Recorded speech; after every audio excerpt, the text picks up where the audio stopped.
Starting? So my name is Oleg. I'm going to do a little tutorial on how to use the chainsaw. I have here the Roby 18-inch bad boy here. It runs off gasoline and a mixture of gasoline and oil. First thing you should know is to always wear gloves. I'm not a professional at this, but there's some basic things that you should know. Chainsawing, there's going to be a lot of these little splinters flying around. If you're wearing something, your clothes are all going to get ruined. And try to wear socks that go up here because, again, the splinters, the little things, the little wood pecks are going to be flying at you. Just have a dedicated set of clothing for this. There's a lot more. You can get earmuffs, you can get a helmet, even a more sturdier gloves because this is quite dangerous. You can mess up. You can cause serious bodily harm by doing it. I haven't used this in about a year, so it's going to take me a little while to get started.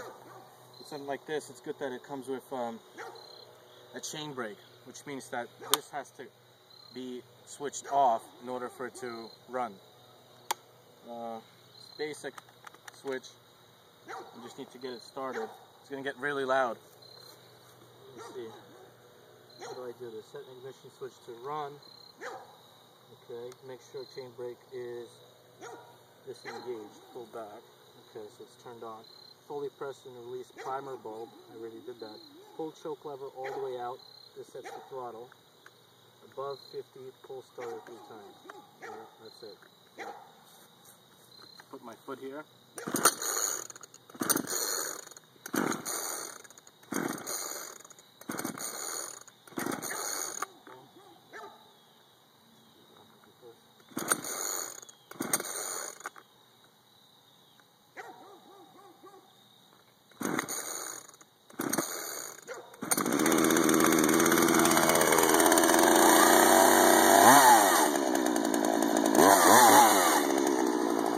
Probably can't hear me now, but it's really dangerous, so be careful.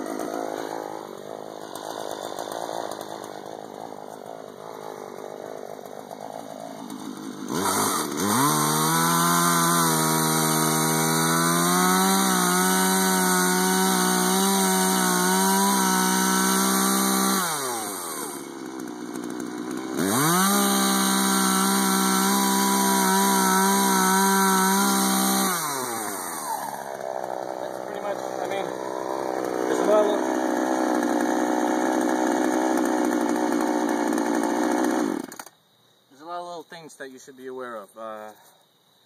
Depending on how you cut the trees, you need different tools to help you along the way, like wedges, for instance. This tree is placed down, and what I'm going to do is I'm going to flip it over a little bit because it takes too much power, too much energy to actually just go. So if you flip it around, it saves some energy, saves some gas. But depending on how the trees are placed, the down trees, you might need to use wedges, and wedges are something like this, but plastic or metal, and you have to wedge it in there so your chainsaw does not get stuck. Because what happens is when you're when a big piece of log is when you're chainsawing a big piece of log, what happens is to the log is eventually this happens. It starts to go down, and then you get your chainsaw stuck there, and it becomes a serious problem. Depending on the weight of the tree, some of these trees could weigh anywhere from a couple of 100 pounds to possibly even a ton, depending on the size of the tree. Because this is an area where trees tend to fall down. If you want to give a little view of the back, there's a lot of trees that I've had to deal with.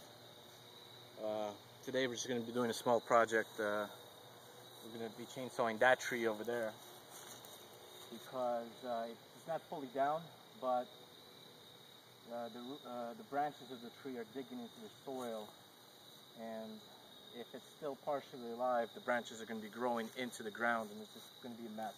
We're going to clean it up a little bit, and maybe it'll come down, maybe not, maybe in the future. But the problem here is you cannot have these trees lying down on the ground because they begin to rot. And when they begin to rot, they kill whatever's living here, and they attract a certain type of it's rot. It's disgusting. Not necessarily disgusting, but it's not good. It's just not good. It's not pretty. I can't tell you the more specifics of rotting.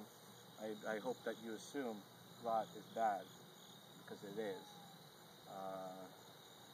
I think that's it. We're going to get started. I just wanted to do a little thing about this, chainsawing. because it's good to learn how to chainsaw, because you gotta get yourself prepared for zombies and alien invasion. That's pretty much so much. And then trees. 3 reasons you should know how to chainsaw: zombies, aliens, trees. And tree attacks. No, not the tree attacks, but they come down in some cases. And it's a decent way to make a living, earn money, a little pocket cash there and there, because depending on where you live, something like this is common. And for a professional to come down and take care of this is going to run up probably a couple of $1,000s. And you gotta do it like this, easy. You do it for $5. Over now? Okay. Be safe.